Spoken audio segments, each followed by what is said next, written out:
Emerging Threats Hub. Shadow Wars and Starlight races. Navigating the new front lines. What if the greatest threats to global stability aren't thundering across borders in tanks, but slipping silently through submarine cables, hiding in plain sight on the high seas, and orbiting silently far above our heads? Welcome to Emerging Threats Hub. I'm your host, Sébastien. Today we're pulling back the curtain on the new front lines of global competition, what we're calling Shadow Wars and Starlight races. We're moving beyond the traditional battlefield to understand how state and non-state actors are rewriting the rules of conflict. We'll explore how Russia is using a shadow fleet to wage economic warfare, and how a new cyber axis of powers is targeting everything from our infrastructure to our personal phones. Then we'll look up, way up, to the final frontier, which is rapidly becoming the next battleground, as Europe and China pivot their space programs toward military dominance. And we'll examine Europe's struggle to build its own defensive identity, caught between internal disputes and the urgent need to act. Finally, we'll go under the radar to East Africa for a crucial reminder of what security really means at the human level. Our mission here is not to sensationalize, but to clarify, to connect the dots, and most importantly, to explore the blueprints for building a more stable and peaceful international architecture. Because if we understand the systems that create conflict, we can begin to architect a better peace. The hybrid warfare gambit.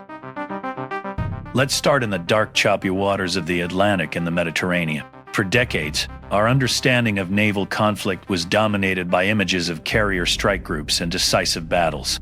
But a new kind of naval war is underway, one you won't see on a recruitment poster. Writing in Foreign Affairs, analysts detail Russia's so-called shadow fleet, a network of aging, poorly insured oil tankers operating with opaque ownership. This isn't just about evading sanctions, though it is incredibly effective at that. This is hybrid warfare in action. These tankers are a floating liability, threatening environmental disaster on European coastlines, while simultaneously funding Russia's war machine and undermining the unified Western Front. As one analyst put it, Moscow's offshore menace is a geopolitical gray zone weapon, creating pressure just below the threshold that would trigger a conventional military response. From a realist perspective, this is just a state pursuing its material interests, using any means necessary to secure power and wealth. But a constructivist view sees something more profound. This is the construction of a new norm of conflict. Russia is actively shaping the idea that economic subterfuge and environmental blackmail are legitimate tools of statecraft. And this shadow war isn't just happening at sea. It's in the networks that power our lives. A recent report in the Small Wars Journal highlights the formalization of a no-limits cyber partnership between China, Russia, North Korea, and Iran. This isn't just a loose alliance. It's a unified front, pooling resources and expertise to target everything from critical infrastructure power grids, water systems, to the mobile device in your pocket. A report from USC details how state-sponsored cybercrime syndicates are blurring the line between espionage, theft, and military attack, making attribution and response nearly impossible. So, what is the solution? If sanctions are failing against this shadow fleet, and cyber attacks are constantly evolving, where does de-escalation begin? The path forward isn't kinetic, it's institutional. First, it requires building international resilience through public-private partnerships, especially in cybersecurity. We need to treat every critical piece of infrastructure as a potential front line. Second, it requires enhanced international maritime cooperation, not just from navies, but from port authorities, insurance companies, and financial regulators to track and interdict these shadow vessels. The goal isn't to sink these ships, but to make the global financial and maritime system inhospitable to them. We must construct a new norm of transparency and accountability. The new high grounds of space and sea. The hybrid warfare on our oceans and in our networks is being supercharged by a race for two new high grounds: outer space and the deep sea. Let's start with space. For years, space was seen as a peaceful, collaborative domain, the realm of climate monitoring and global communications. That is changing fast. At a recent funding summit in Bremen, the European Space Agency formally pivoted its €22 billion budget towards defense-led ambitions, acknowledging that space is now a primary warfighting domain. Why? Because our modern military is utterly dependent on it. And an article in the Small Wars Journal details just how aggressively China is moving. Beijing has integrated sophisticated satellite networks to guide its conventional missiles, and, more alarmingly, to supercharge its hypersonic weapons. These systems, which travel at more than 5 times the speed of sound, are only effective if you have the eyes in the sky to guide them. This isn't just about catching up. It's about establishing dominance. This creates a dangerous new reality. An attack on a satellite is no longer just an inconvenience. It could be the opening salvo of a major war. The constructivist challenge here is immense. We have very few shared norms or rules of the road for what constitutes acceptable behavior in orbit. Are anti-satellite tests illegal? What about cyber attacks on ground stations? Without a shared understanding, the risk of miscalculation is astronomical. Simultaneously, under the waves, another technological leap is changing the game. That same RUSI report I mentioned earlier details how drug cartels, sophisticated non-state actors, are now using autonomous underwater vehicles, or AUVs, to smuggle narcotics. These aren't the crude semi-submersibles of the past. These are unmanned, ghost-like vessels that can evade detection for thousands of miles, operating completely below the radar. This illustrates the core challenge of our time: the democratization of advanced technology. The same tech that powers a modern navy is now accessible to criminal organizations. This blurs the line between national security and law enforcement, between a military threat and a criminal one. So, how do we respond? In space, the solution lies in creating a new diplomatic framework. Much like the arms control treaties of the Cold War, we need a rules of the road agreement for space. This would involve transparency measures, hotlines to de-escalate crises, and a shared understanding that certain actions, like creating persistent debris fields, are off-limits. It's about constructing a shared idea of responsible behavior in orbit. For the seas, it requires investment in advanced sensor technology and data fusion, allowing coast guards and navies to differentiate a commercial AUV from a hostile one and to patrol vast maritime domains more effectively. Europe's defense puzzle. All of these threats, the shadow fleet, the cyber axis, the race in space, are putting immense pressure on the West to adapt. And nowhere is that pressure more acute or the response more complicated than in Brussels. The European Union is trying to build what it calls strategic autonomy. The idea is to be able to act decisively in its own defense. And there are signs of progress. The European Defence Investment Programme, or EDIP, recently sailed through Parliament, aiming to streamline funding for defence projects. There are even innovative proposals like using the playbook from Greece's post-debt recovery to finance a continent-wide defence build-up. But this push for unity is colliding with the messy reality of geopolitics and bureaucracy.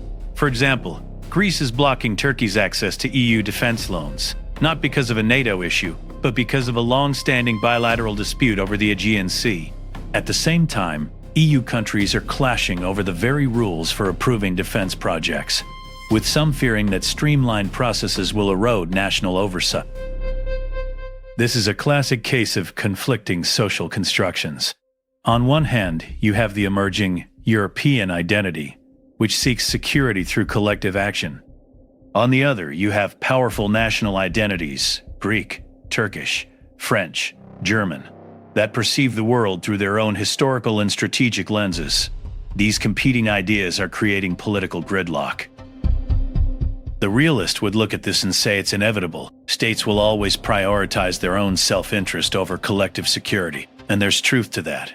But a constructivist analysis sees a political failure of imagination.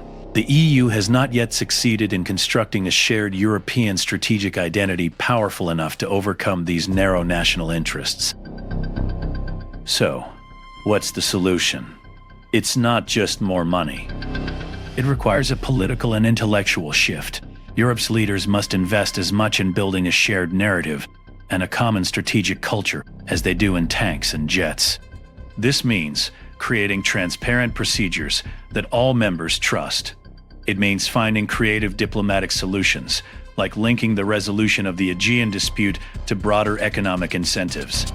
Building Europe's defense isn't just an industrial or bureaucratic challenge. It is a nation-building project.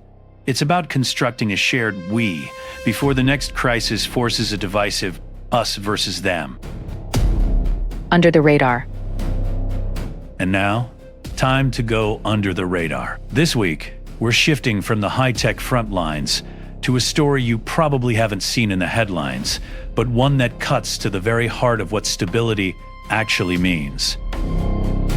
I want to draw your attention to a powerful personal account published in the Small Wars Journal about aid policy in East Africa. The author, working with security forces in South Sudan, describes a scene. South Sudanese soldiers, meant to be the guarantors of local security, are poorly equipped, unpaid for months, and often survive on the very food aid intended for starving civilians. The constant presence of international aid, he argues, can inadvertently create a cycle of dependency, undermining local governance and creating a fragile peace that exists only as long as the aid shipments continue. This isn't a criticism of humanitarian intent, it's a systems analysis. It shows that true, lasting stability cannot be delivered from the outside. It must be grown from within. A society that cannot pay its own soldiers, feed its own people, or enforce its own laws is not truly secure, no matter how many foreign troops or aid workers are present. The solution here is a difficult, long-term transition from a model of perpetual aid to one of partnership. It means shifting funding from immediate relief to building local institutions, training civil servants, and fostering sustainable, locally led economies. It's about empowering communities to become the architects of their own stability. This is the ultimate constructivist project, helping others build the ideas, institutions, and identities that lead to a resilient peace. So, let's connect the dots of today's discussion. We began with the shadow wars at sea and in cyberspace conflicts that operate in the gray zones, exploiting the slow pace of our traditional institutions. These hybrid threats are forcing a response, and we see it in the Starlight races, the pivot to defense in space, the use of autonomous drones by non-state actors. These show how technology is accelerating the pace of conflict. And that brings us to Europe's defense puzzle. The struggle to create strategic autonomy is a microcosm of the entire challenge. It shows that building resilience is not just a matter of industrial capacity or budget lines. It is a profoundly political act of constructing a shared identity and a common purpose, a process that is often slow, contentious, and vulnerable to division. But ultimately, the goal of all this, of navies, satellites, and diplomatic summits, is captured in our under-the-radar story. It's about creating the conditions where human beings can build stable, functional, and self-determining lives. Security is not an end in itself. It is the foundation upon which human dignity can flourish. The path to stability, therefore, requires us to be as innovative in our diplomacy, as creative in our institution building, and as holistic in our thinking as our adversaries are in their warfare. The central question of our time is no longer just about how we win wars. It is this: can we construct a shared global reality of cooperation and justice faster than others can construct a new reality of perpetual low-level conflict? That's the challenge we'll be exploring right here. Thank you for joining me on Emerging Threats Hub. Subscribe, like, and follow us on Blue Sky at emergingthreatshub.com.